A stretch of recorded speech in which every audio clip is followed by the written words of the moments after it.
Hello everyone, it's Seth, probably better known as Saffron Olive, and it's time for another daily dose of Dominaria United spoilers, and we have kicked off the first full week of Dominaria spoilers, and good God, do we have an absurd number of cards to talk about today. There are a ton of mythics, there's planeswalkers, there is a lot to get through, which means we should probably jump right into it. Start talking spicy new cards. Before we do, two quick reminders. Number one, if you want to keep up on all the latest spoilers throughout the day, you should mosey on over to MTGpreviews.com. Number two, if you need some Dominaria United cards, you can snag them from our awesome sponsor, Card Kingdom, over at cardkingdom.com/MTGGoldfish, and even get a free goldfish sticker. Just let them know you want one in your order notes, and they will hook you up. Anyway, let's talk ridiculous new Dominaria United cards. So it is apparently Colorless Mythic Day here in Dominaria United land, because we have several of them to talk about, starting with one of the most unique vehicles, maybe ever, Weatherlight Compleated. So 2 mana 5/5, legendary vehicle, it is flying. It says as long as it has 4 or more Ferris's counters on it. It's a Phyrexian creature in addition to its other types. When a creature you control dies, put a Ferris's counter on it, then draw a card if it has 7 or more counters on it. If it doesn't, scry 1. So you probably notice there's one very important line of text that's missing from this card. There is no crew cost. First vehicle we've ever had that literally just doesn't have a crew cost, and I think it's a flavor thing. The Weatherlight has been completed by the Phyrexian, so you can't crew it anymore. The crew is gone. So I really like the flavor of it, and I also think this is a pretty powerful card. So how do you take advantage of a vehicle that you can't just crew up, even if it's a powerful one? And I think there's a couple of options. So one is to try to get around the fact it has no crew cost. In standard, we got stuff like Asters, which gives your vehicles a crew cost of 1. You can play Weatherlight, it's going to get crew 1 thanks to Asters, or maybe Mobilizer Mech. When you crew Mobilizer Mech, you get to crew another vehicle for free. It just turns it into a creature. So you can like use something to crew Mech, that'll crew Weatherlight Captain, get in for a ridiculous amount of flying damage. So those are a couple of possibilities. Once you get back to older formats or Commander, then there's even more options. Kitori, another legend that gives a vehicle a crew cost of 2. You can use Karn or Ensoul Artifact or Peace Walker Colossus to just turn it into a creature into end of turn. So there are ways around it, but that's tough to think through. However, I think the most common way to play this card is just going to be to play it fairly in a sacrifice-based deck. If you can just have creatures die, this is going to turn into a 5/5 creature relatively quickly. So if you look through these abilities, you're kind of getting a Shadows of the Past, a 2 mana thing that scries when a creature dies, that eventually is going to upgrade into a Grim Haruspex. So when a creature dies, you just straight up draw a card, and then it's going to upgrade into a Timeless Dragon. I mean, a 5/5 flyer, that's at least a 5 mana card in Magic. Like, they're 5 or 6 mana, so 2 mana is way above the curve, although you're paying a little bit in time. It's going to take you a minute to get this turned on. So in standard, I think the most obvious home for this is going to be a sack deck, something like the Oni Call Anvil deck that's constantly sacking small creatures, that's going to quickly get you counters on Weatherlight Completed, as you're also scrying through your deck to find action, and then it's going to turn into a real payoff that can quickly win the game as a 5/5 flyer. So that's my most likely home in standard. In older formats, you got even more options. Like, this could slot right into a Cat Oven deck, where you're sacking Cat once or twice each turn. This is going to scry you through your deck, quickly turn into a 5/5. In Modern, we've seen some people playing Goblin Bombardment with Mayhem Devil and Sacrifice decks. Weatherlight Completed could work there as well. And I think the same is true of Commander. To me, this seems like a card that really has 2 homes. Either the cheat on your crew cost stuff like Kitori that we were talking about, like vehicle decks that can get around the fact that you can't just straight up crew Weatherlight, or maybe even more common, sacrifice decks, Corval, Jury, Eloise, Tisa Karlov. If you're sacrificing a bunch of things, this is going to be a very powerful threat. It's huge, it's got good abilities, I really love this card. So Weatherlight Completed, it's a weird one, but I think this card has a chance to be very, very good. We also got our long-awaited Lotus. So Mark Rosewater teased a Lotus was coming in the set. We were trying to figure out what it might do. Well, now we know. It's Timeless Lotus, 5 mana legendary artifact, ETB's taps to make a mana of each color. So I gotta say, Timeless Lotus, while this is not a bad card, it taps to add 5 mana. That is a lot of mana. I'm a little bit disappointed for 2 reasons. One is, it's kind of something we've seen before. The other more important reason I'm disappointed is this is showing up at Mythic in the main set, which means it's probably going to be pretty expensive when we just got a 5-color Commander Precon attached to this set, and this would have been a really easy card to stick into the Commander Precon. It would have been exciting, would have been a lot cheaper, most likely showing up in the Commander Precon and having more supply. So I feel like, I don't know, I wish this was a Commander Precon card, because when you really think about Timeless Lotus, I don't think this is a busted card. It's a fine card. I mean, a 5-mana rock that taps for 5 mana, even ET being tap is fine. It kind of compares to Gilded Lotus. Gilded Lotus only makes 3 mana, but it comes into play untapped. It most directly compares to Prismatic Geoscope, actually.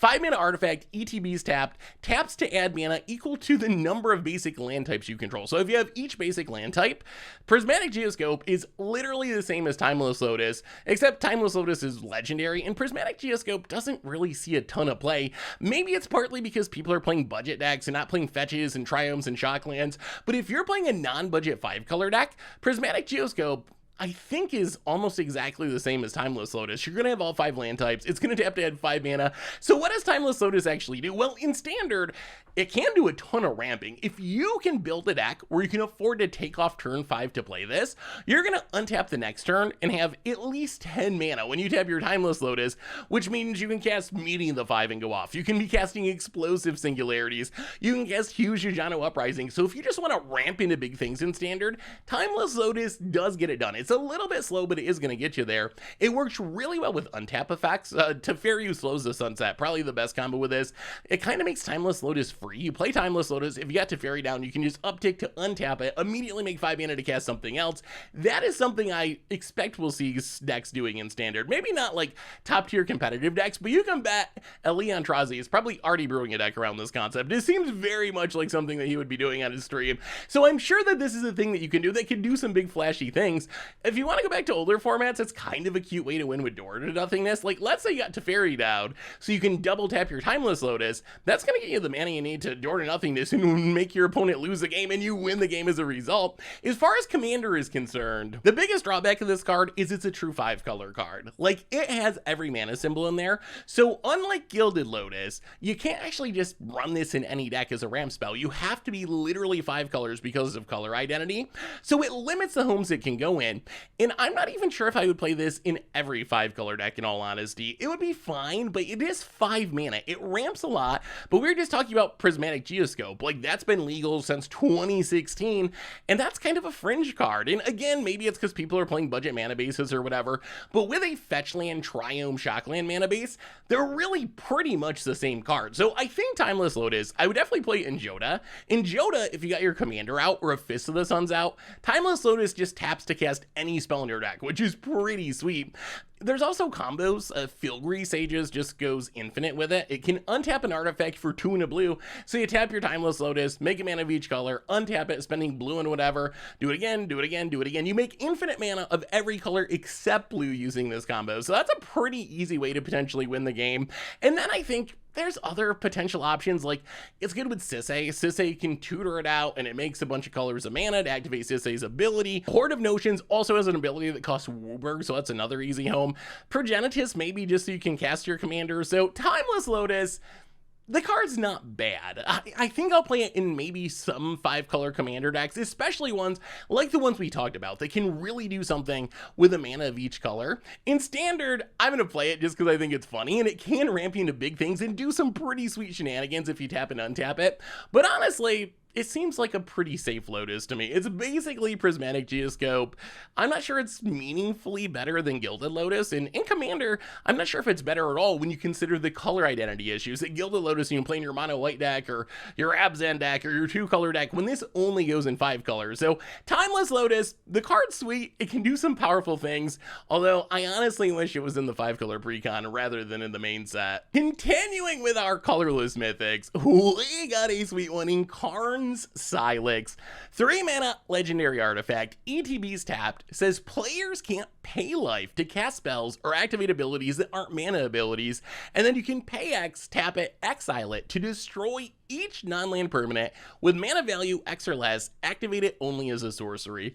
So Karn Sylex, it's essentially a hybrid of like Angel Jubilation or part of Yasharn's ability, the hating on Phyrexian mana, hating on things that cost life, combined with a slow Pernicious Deeds, kind of the Nev's Disc version of Pernicious Deeds. Pernicious Deeds worded very similarly. Pay it, pay X, blow up all that stuff. The difference with Sylex is it's got to come into play tapped, which is where the Nev's Disc comes in. So this does a whole bunch of little things. It's like an okay colorless Wrath for a commander deck, or even in other formats, combined with an okay hate card. So let's start with the hate card. We know that Pernicious Deeds is a powerful effect. It still even shows up a little bit in weird legacy decks. Certainly a strong effect to be able to sweep away everything. How good is the hating on things that make you pay life? In Standard, I feel like this is kind of a plant for the future. We've seen a bunch of completed stuff. We've seen other stuff with pseudo-Phyrexian mana. We know we're going to Phyrexia with this lead up.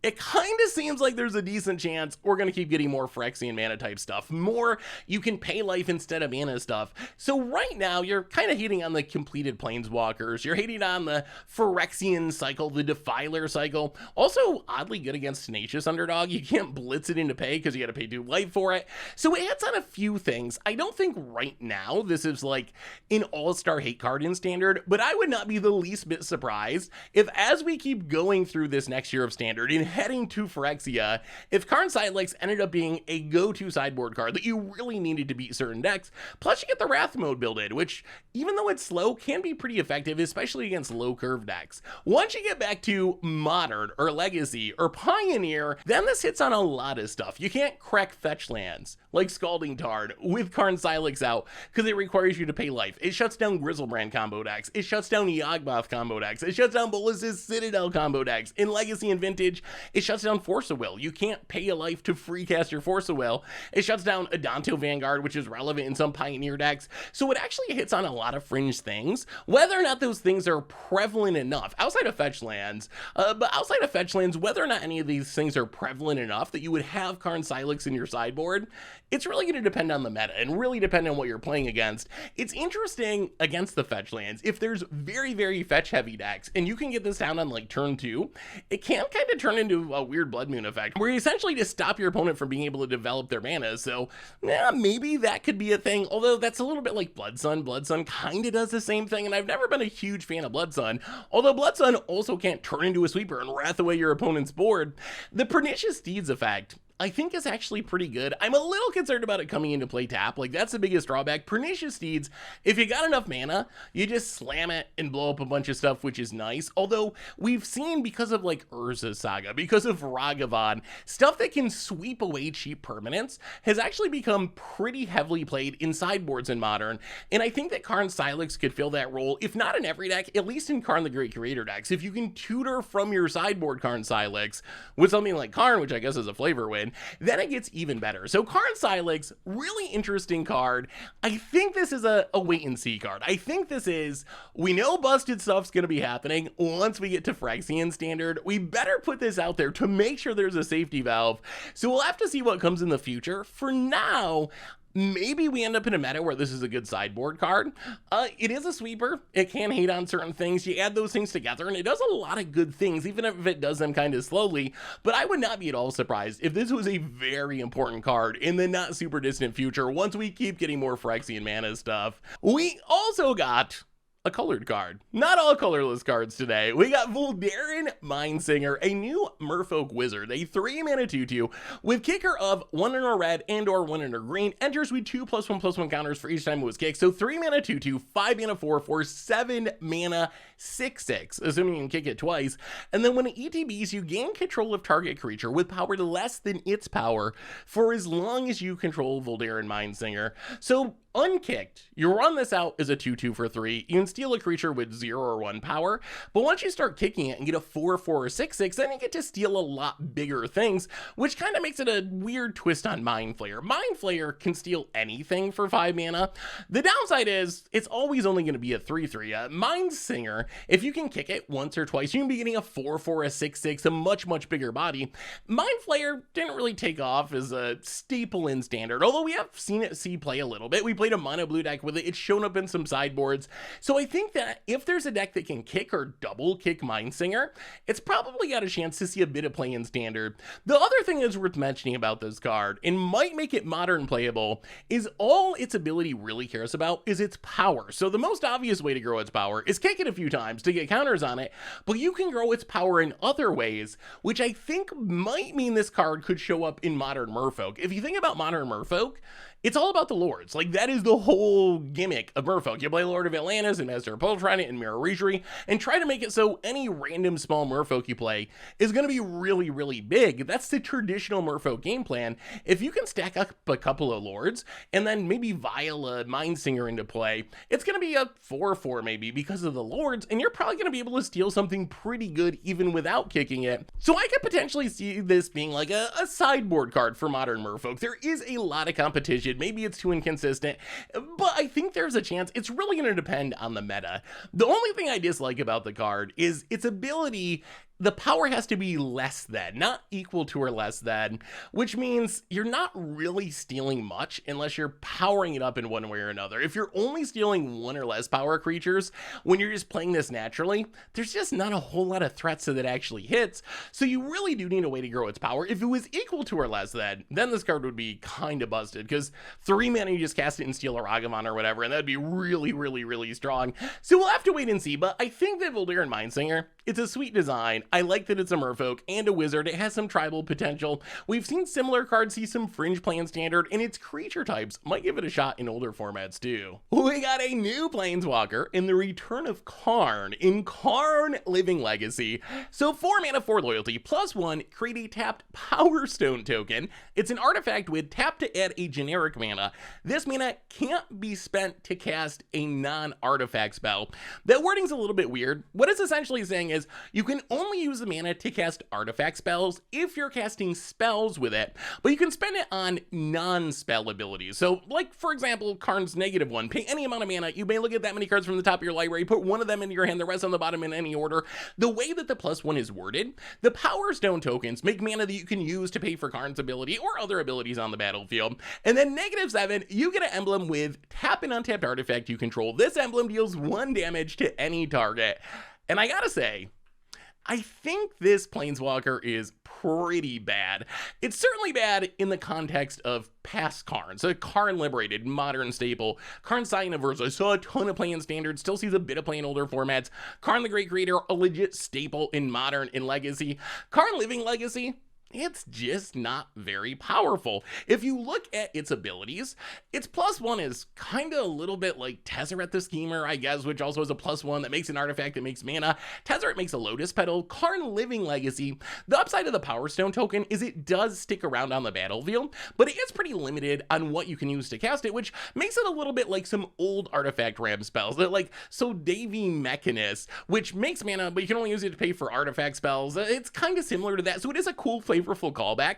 The -1, oh my goodness, compares to one of the worst cards in the history of Magic. We did a short not that long ago about Aladdin's Lamp and just how incredibly bad that is. Karn Living Legacy's -1, it's kind of an Aladdin's Lamp. I guess the upside is it's like an Anticipate, so when you -1 and pay a bunch of mana, you are generating card advantage. Aladdin's Lamp has a restriction that you gotta already be drawing a card in some other way to use it, but to pay 10 mana to go 10 cards deep and draw a card or whatever, that is just a very inefficient ability, even with the Power Stone token it makes. And then the ultimate is legitimately good in an artifact deck. You can tap your Power Stone tokens to deal damage. It's like a souped up Gurp or Ether Grid. So when I first saw Karn, my thought was, okay, this card is bad for now because we don't really have enough artifacts in Standard to make it work, but maybe it'll be good in the future because we know we're going to Brothers War, which Wizards already kind of hyped up is a set with big artifacts.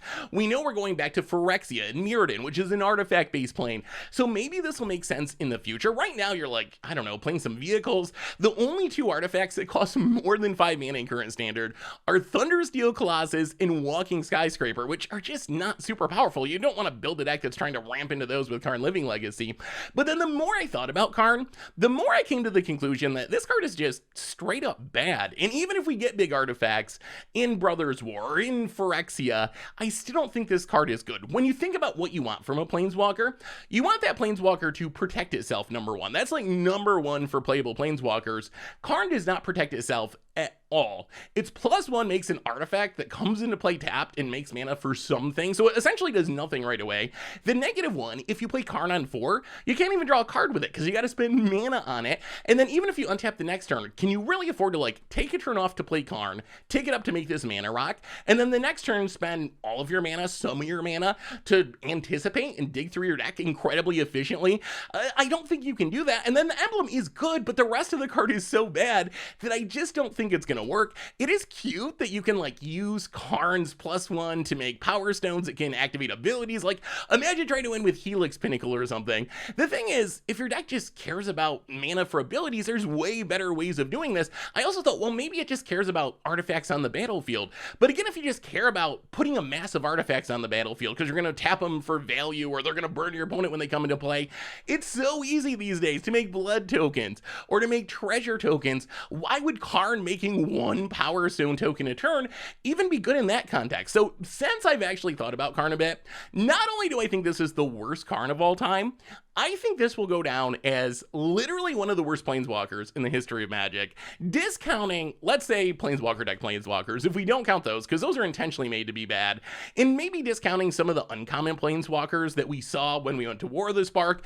But as far as like actually printed at Mythic in standard set Planeswalkers, I think they were looking at Karn as a bottom 5 Planeswalker of all time, and I don't think getting more artifacts is actually going to save it, because it just doesn't do anything that you want your deck to do. It costs way too much mana, it's way too restricted, it doesn't protect itself. So I think that Karn is honestly just a flop, which is really sad because Karn is an iconic character and it has a really high hit rate. Every single Plas Karn that we've gotten has been very, very good to great, and this is just like absolutely horrible. So let me know what I'm getting wrong. Maybe I'm getting something wrong because I love Karn. Karn is such a cool character. Its past Planeswalkers, some of them have been really fun. So if I'm missing something and this is way better than it looks, definitely let me know in the comments. But for now, I'm going to plant my flag as Karn Living Legacy being among the worst Planeswalkers in the entire history of Magic. We also got a pretty interesting land that's been generating a lot of conversation. Plaza of Heroes. So Plaza of Heroes, it's a land. It comes into play untapped. It can tap for a colorless mana. You can tap it to add a mana of any color, but only spend the mana to cast legendary spells. You can tap it to add 1 mana of any color among legendary permanents you control. So use it to cast your legends, and then once legends are on the battlefield, it's going to make mana for anything. And then you can pay 3, tap it, exile it to give target legendary creature hexproof and indestructible until end of turn. So Plaza of Heroes.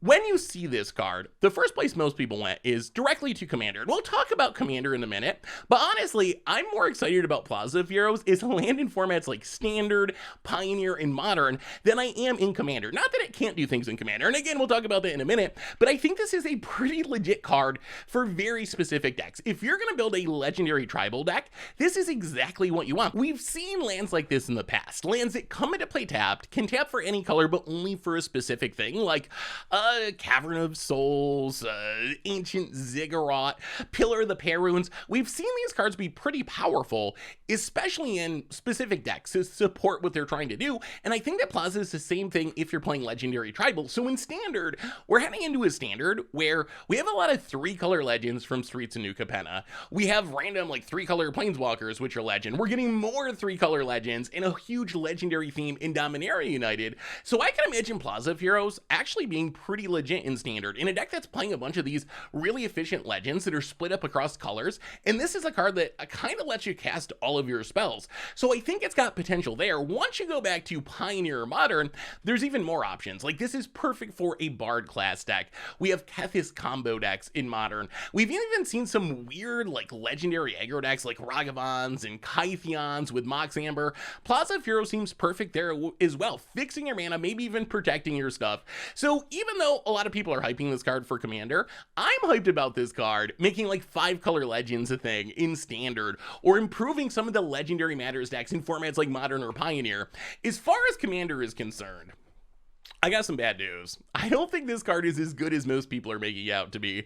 So when this card was first spoiled, I saw a lot of people saying, this is a new staple. This is a card that you play in essentially every single deck. This is a new command tower, an ultra staple. You play it everywhere you can possibly play it. And I just don't see Plaza of Heroes that way. I think that Plaza of Heroes is very, very good, but I don't think you jam this in every deck like you would a command tower. I think this supports two specific archetypes. The problem with Plaza of Heroes is it's going to be inconsistent. When you think about what this actually does in a commander deck, in the early game, it's likely adding colorless mana, so it's kind of a waste. In the early turns are often some of the most important turns for fixing because you want to be able to cast your ramp spells or whatever, so you're not getting early game fixing. Yes, it's good at letting you cast your commander, or maybe you get a bunch of legends in your deck, it's going to help you cast those, and then once you have your commander on the battlefield, it does turn into a command tower. But how often do you get to keep your commander on the battlefield? Maybe your playgroup's different than mine, but I expect my commander's not going to live very long. People usually try to kill it. So yes, the ceiling is an upgraded command tower, but I'm not sure how often that ceiling is going to be met. And then that last ability, while it's very strong, it's also very expensive. 3 mana plus tapping it plus exiling it. That means you got to leave up 4 mana to protect your thing. The other issue is there's just a lot of competition these days. We get a lot of good utility lands. So even if Plaza of Heroes is good, is it better than running a Boseiju or a Kessig Wolfrun or a Rogue's Passage or a War Room or a Reliquary Tower? If you're a 3, 4, 5 color deck, these colorless land slots or pseudo colorless land slots or utility land slots, they are at a premium. There's just so many cards competing for these slots these days. I'm not sure that Plaza of Heroes is going to be the best option in most of those decks. As far as the protection ability, yes, it's great. It's a Tamiyo safekeeping. Indestructible and hexproof pretty much means your legend is not going to die. The problem is it's also a 1 mana effect. If you look at Tamiyo safekeeping, it's only 1 mana.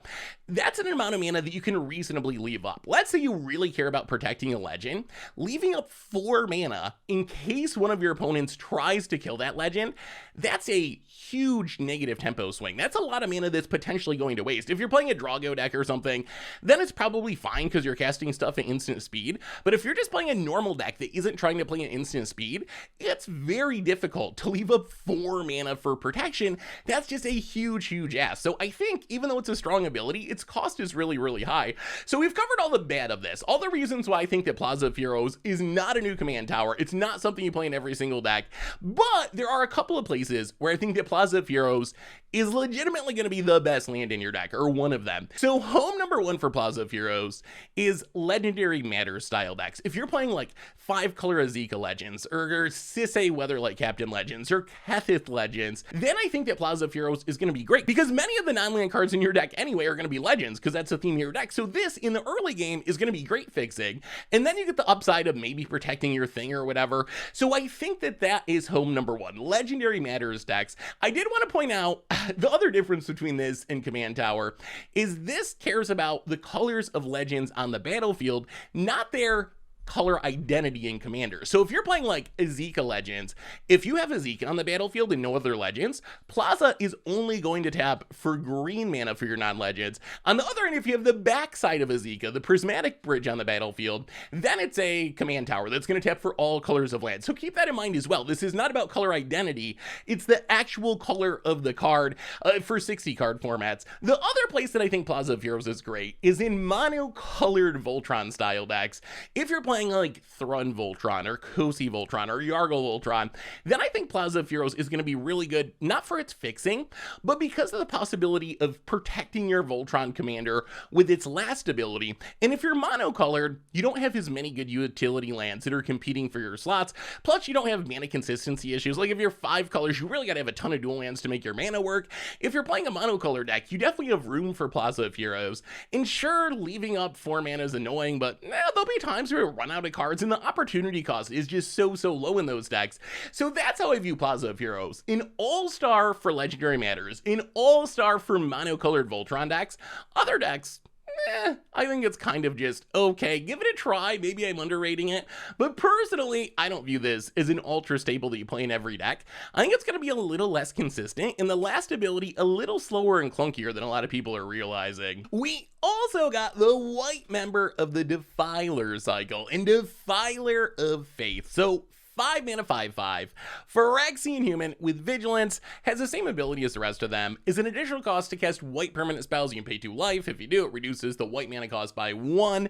And then it has an ability where whenever you cast a white permanent spell, create a 1/1 white soldier creature token. So I think that this cycle is a pretty strong cycle, especially at rare. Although I will say, I think that Defiler of Faith might be the weakest of the 3 we've seen so far, for 2 reasons. One is Vigilance, probably the worst of the abilities we've seen. Evasion in Defiler of Dreams, having flying is nice. Defiler of Vigor, having trample helps you get through. The bigger reason, though, is the bonus that you get for casting a white permanent spell is just the least impactful of the 3 that we've seen. Defiler of Dreams, you cast a blue permanent, you get to draw a card. That's pretty valuable. Like, drawing a card is worth a card by definition. Defiler of Vigor, when you cast a green permanent, put a +1/+1 counter on each creature you control. That's probably like a 3 mana, 4 mana ability. That's a very, very strong effect. Defiler of Faith, you get a single 1/1 soldier token, which isn't bad. I mean, any free value is good, but compared to draw a card or put a +1/+1 counter on your whole team, I think it's just a little bit lacking compared to the other 2. The good news is, being the weakest of the cycle so far isn't necessarily a bad thing, because this cycle is very strong. So I'm not sure that Defiler can show up in the white weenie style decks. Probably a little bit too slow there to play with your Hopeful Initiates and Adelians. Plus, they tend to have like a human sub-theme that Defiler doesn't really work with. However, there's 2 places in Standard where I think Defiler could be interesting. One is some sort of like Naya token deck. We got Ginny Fae, we got Jetmir. These cards do benefit from the cost reduction, the weird Phyrexian mana ability, and they also just want tokens on the battlefield. If you got Defiler out, you're going to be making, you know, cats or dogs rather than 1/1 soldiers. Your Jetmir is going to get turned on and make your team huge. So maybe we can have some sort of weird Naya mid-range token deck that skews enough towards white permanents to make Defiler of Faith kind of a nice payoff on the top end of the curve. The other place that this card is interesting is in Soldier Tribal. Remember, the tokens are soldiers. We've talked about this a little bit throughout spoiler season. While humans might be the dominant tribe right now for mono white in Standard, after we get the rest of Dominaria United, it might be that soldiers can compete with them. We got Cemetery Protector, Resolute Reinforcement, Sanctuary Warden, all work with the token theme, all work with the soldier theme. And then like Brutal Cathar, yeah, it's a human, it's also a soldier. Or Thalia, sure, it's a human, it's also a soldier. So maybe we can have Soldier Tribal in Standard. So wait and see. We've heard rumors, actually we know for sure, we're getting a Lord cycle in this set. Mark Rosewater mentioned it in his teaser. If there's a good soldier Lord, then this plan becomes much more exciting, much more legitimate, because that's something that humans really don't have. They don't have just a competitively costed Lord in Standard, so that might be the push to go towards soldiers rather than humans. So Defiler of Faith, probably the weakest Defiler so far, but the cycle is just so good. I think it's still got a shot to see some play in Standard. Also, if you're playing some sort of like mono white token deck in Commander, probably going to be a good option there as well. We also got, speaking of white cards, Temporary Lockdown, some pretty exciting removal. 3 mana enchantment. When it ETBs, exile each non-land permanent with mana value 2 or less until it leaves the battlefield. So this is essentially Portable Hole for everything, a mass Portable Hole. And we've seen Portable Hole be very good. That's a card that sees play all the way back to Modern. In Standard, I think Temporary Lockdown, probably a sideboard all-star to get rid of aggro threats, maybe tokens. It's really at its best hitting tokens. And remember, this is all non-land permanents, so this is getting rid of treasure tokens along with creature tokens. So we'll see how big of a part of the meta tokens is, but if there's token decks running around, this is one of the best answers to them, period. As far as being good against just aggro decks in Standard, it's a little bit more hit or miss. Once you get back to like Modern or Pioneer, aggro decks are very focused on stuff that costs 2 or less. Like against some modern aggro decks, this is essentially just going to be a Wrath, or against in historic Lurus decks, this is just going to get rid of literally every single thing that they play. In standard, I was looking at like White Weenie, and White Weenie, this is going to hit slightly more than half of the non-lands in the deck, which isn't bad. It's not a full Wrath, and it is only 3 mana, which is nice, but it's not going to get literally everything. Or maybe the enchantment decks, they have a lot of cheap enchantments, a lot of cheap creatures, but not everything's 2 or less. Mono red in standard, it hits, you know, a little bit less than half of the stuff in that deck. So my guess is in standard, Temporary Lockdown, unless we end up in a meta that is super aggressive or super token heavy, probably going to be a sideboard card for mid-range decks, for control decks, to bring in against aggro, to bring in against tokens. Once you get back to older formats, that's where Temporary Lockdown becomes kind of insane. So it's only 3 mana, and if you go back to like Pioneer, there's decks where this is pretty much a hard Wrath. It not only hits all the creatures, but all the non-land permanents that your opponent will be playing. So think of like Gruul decks that are just bursting out of the gate with Burning Tree Emissary, trying to flood the board super quickly. It's a great answer there. Like the Mono Blue Spirit deck in Pioneer, I think this hits every non-land permanent. There might be like a single copy of Brazen Bar that it doesn't hit. If you go to Modern, pretty much every single thing in Hammer Time. This is going to exile. It's going to get rid of the hammers. It's going to get rid of the Sigardizade and all the creatures. Death Shadow decks, this hits every permanent in those decks. In fact, you're going to hit pretty much everything in an effect deck. So in older formats, it still might be a sideboard card, because if you run into a control deck or a mid-range deck, this isn't going to do a whole lot of anything, but I think it's going to see a lot of play there, because the speed of it's really, really huge. In a format like Modern that's gotten so fast, the difference between wrathing on turn 3 and wrathing on turn 4 can be the difference of life and death. Also, this is really good at snagging most of the hate cards that see play. Like if Rest in Peace, Chalice of the Void, Grafdigger's Cage, cards like that are troubling you, this just gets rid of all of those as well. So there's a ton of flexibility here. The only downside is, in the world we live in now, enchantments aren't super likely to stick on the battlefield. Prismatic Ending, March of Otherworldly Light, Assassin's Trophy, there's so much flexible removal that this isn't like guaranteed get rid of all of your stuff forever, but this is greatly going to slow down decks that are playing a lot of cheap permanents, a lot of aggressive threats. So I think this has a chance to see play from standard all the way back to Modern, probably in sideboards primarily, but in the matchups where it's good, it is really, really good. Also worth mentioning, the art, a little bit weird. You see the clause in the bottom. That's not on the actual card. That just happened to come along with the spoiler image. So that won't be there when the card's printed. But Temporary Lockdown, pretty exciting mass portable hole that has a lot of potential across formats. We also got a standard legal Tarmogoyf of sorts in Urborg Lhurgoyf. 2 mana, star +1. So same setup as Tarmogoyf. It has kicker of blue and or black. When it ETBs, you get to mill 3 for each time it was kicked, and then its power is equal to the number of creature cards in your graveyard, and its toughness equal to that number +1. So Urborg Lhurgoyf clearly calls back to Tarmogoyf, although obviously some big differences. Urborg Lhurgoyf only cares about your graveyard, only cares about creatures. So I think this means in the early game, it's going to be harder to grow it. In the late game, this can be huge. If your graveyard goes unchecked and you're playing a creature heavy deck, this can be a 2 mana 6/7, 7/8, 10/11, whatever, some really big number. But in the early game, it's going to be hard to fill your graveyard. Although I do have to say, I love the kicker ability on this card. You can cast it for 4 mana, mill 6 cards. If your deck is like half creatures, you're probably milling 3 creatures, growing your Urborg Lhurgoyf +3/+3. So I don't think this card is bad. It's certainly not a Tarmogoyf. Actually, it's really similar to an upgraded Boneyard Worm. Boneyard Worm is a card I tried to make work so hard in original Innistrad Standard. 2 mana, star, power toughness, equal the number of creatures in your graveyard. The problem with Boneyard Worm is it's a star.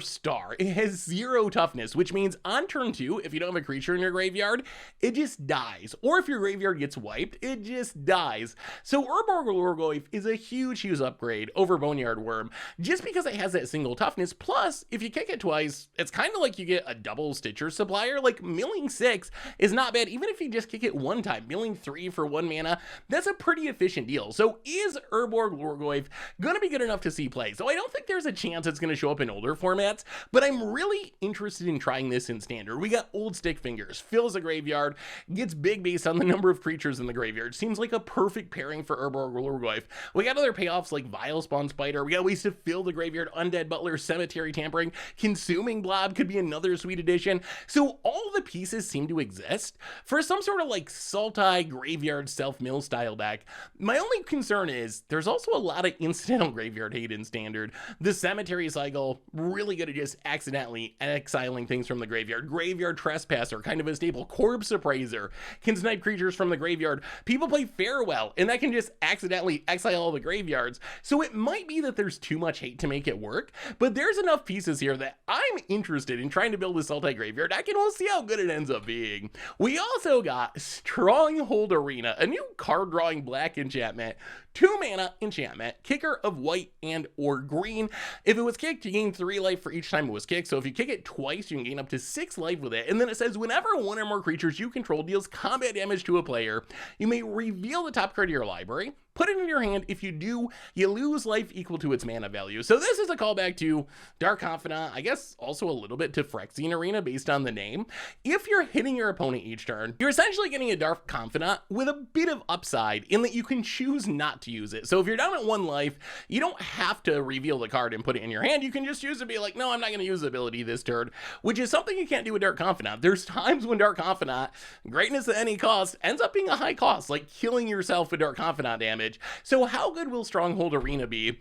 I think there's a chance that this could see play. It's only 2 mana, so if you're playing a aggro deck against a control deck, you can sneak this in hopefully underneath your opponent's counter spells, and then if you are a really low curve deck, like aggro zombies, or maybe mono black aggro with Blade of the Oni, or maybe some sort of Rakdos deck with Kumano Faces of Kazan, any really low to the ground, low average mana value deck with a bunch of creatures, this is a pretty good source of card advantage. Like Dark Confidant is a great card. Sure, you're losing some life, but if your aggro deck is losing a life a turn or 2 life a turn on average, and you're getting an extra card, you're gonna kill your opponent with the extra cards before that life actually ends up mattering. So I'm hyped to try this in Standard. I don't know if there's some Abzan deck that can make it work. We'll see how relevant the kicker is actually going to be, but even without the kicker, I feel like this is a solid source of card advantage in an aggro deck in Standard.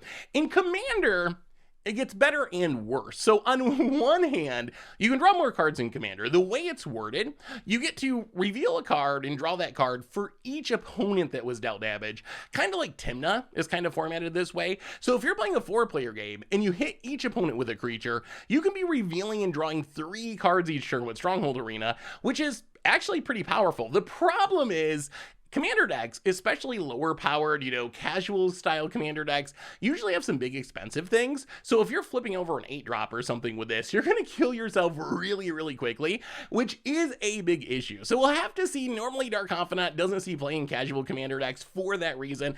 The other issue in Commander is that the kicker is actually kind of a drawback because that kicker counts toward color identity. So you can't play this in a mono black deck. You have to be Abzan plus, essentially. Abzan 4-color or 5-color, which just kind of naturally limits the amount of homes that this can fit into. So I honestly think in Commander, this would be a much stronger card if it didn't have kicker. If kicker was just not part of the card, it was just 2 mana enchantment, whenever one or more creatures you control deals combat damage to a player, reveal the card, lose life, put it in your hand, that would be a better card in Commander. So we'll have to wait and see. My guess is this isn't actually that good in Commander. The life loss plus the color identity issues is just going to limit the number of decks that it can really fit in. You got to somehow be Abzan 4-color, 5-color, and have a low enough curve that you're not going to die to your own Stronghold Arena. That's a lot of hoops to jump through. On the other hand, I think this one definitely has a chance, if not in the main deck, at least in the sideboard in aggro decks and Standard. Finally, in the realm of lower rarity cards, and I gotta say, this set has maybe the best uncommons that I've seen in a set in a very, very long time. The uncommons in this set are just off the charts powerful. Unfortunately, we've had so many cards to talk about today. We can't really talk about them all individually, but I want to mention a couple, and then we'll just talk about the rest of them real quick. One of them is Inscription Tablet, which is pretty interesting. 1-mana artifact, pay 1, tap sack it, reveal the top 5 cards of your library, put a land from among them in your hand, the rest go on the bottom. If you didn't put a card in your hand, you get to draw a card. So Inscription Tablet seems like something that might be used to assemble Tron. This suggests that we're going to get some sort of Tron land cycle in the next set when we go to Brothers War. I don't think it'll be literal Tron. I think that's too busted, but I think we are going to have some cycle of lands that calls back to Tron, where if you get 3 lands, they do something cool, because Inscription seems like the exact kind of card that Wizards was put into Standard to be able to assemble something like Tron. As far as modern Tron, maybe it's got a shot. It's like a bad expedition map, not guaranteed to hit what you want, combined with a bad chromatic star that, you know, can sack to draw a card. Tron does like its 1-mana cycling artifacts, so maybe there's some argument there, but it might just be that making green mana with chromatic sphere or expedition map being guaranteed to find that missing Tron piece is just too important to give up. But I think this is one to keep in mind for standard for sure. We also got Rona's Vortex, 1-mana instant, blue, kicker of 2 and a black, return target creature or planeswalker you don't control to its owner's hand if the spell was kicked with a permanent on the bottom of its owner library instead. So this might be the best unsummon ever. Of course it can't protect your own creature, so that is a drawback, but this is a unsummon effect, bouncing your opponent's creature or planeswalker that then upgrades into a Bloodchief's Thirst essentially. Like when you're putting the creature or planeswalker on the bottom of your opponent's library at instant speed, that's pretty close to as good as killing it most of the time. And it's an instant, which is kind of bonkers. So I think Rona's Vortex at a minimum is going to see a lot of play in standard, and I think that maybe this could even show up in small numbers in older formats as well. We also got, speaking of removal spells, cut down, 1-mana instant, destroy target creature with total power and toughness of 5 or less. So essentially add the power and toughness together, and it's got to be 5 or less. So you kill a 2/3, you kill a 3/2, you kill a 4/1, you kill a 0/5. So that is what this kills, and I don't think this is quite Fatal Push level good. If you actually go through a format like Modern or whatever and look at all the creatures, what kills what, I think this comes out a little bit behind. Not a ton behind, but a little bit behind. So I don't think this is necessarily going to make it in a format like Modern, but I think this is pretty close to Fatal Push for standard. This is going to be, I believe, the premier early game removal spell where you should be able to, for 1 mana, kill basically any 1-drop, 2-drop, and then occasionally hit like a 3-drop or a 4-drop value creature if you get lucky as well. So cut down, I don't know, definitely very good for standard, maybe a small chance to show up, probably not in Modern, but maybe a little bit in Pioneer at least, where you don't have fetch lands to trigger Revolt on Fatal Push. So definitely an interesting option for standard at a minimum. Finally today, a bunch of other lower rarity cards, and I'm just blown away by the overall quality of the uncommons in this set. There's so many uncommons that I think can see play in standard. Some of them can even show up in older formats, so shout out to Wizards for just making a bunch of really powerful lower rarity cards. We also got a bunch more lower rarity legends. Could show up in Commander, could show up in Draft in a minimum, maybe Historic Brawl. Some of them are pretty sweet, although none of them are super busted. And then just a ton of kind of bulk stuff that'll round out your limited decks. And oh, that brings us to the end of our daily Dominaria United spoilers for today. So it's a big one, kicking off week number 2. Let me know what you think. What are you most hyped about? What do you think about all the colorless mythics? Is Karn as bad as I thought? What about the other cards? Let me know in the comments. Thanks for watching, everyone. I hope you enjoyed it. And I'll be back tomorrow for even more Dominaria United spoilers. So until then, have a wonderful day, and I will talk to you soon. Thanks for watching the video. If you enjoyed it, help us out by clicking that like button down below. And to keep up on all the latest and greatest, click that subscribe button. And don't forget to hit that bell icon to get alerts whenever we have new videos. And if you want to, check out some of our other sweet videos here and here.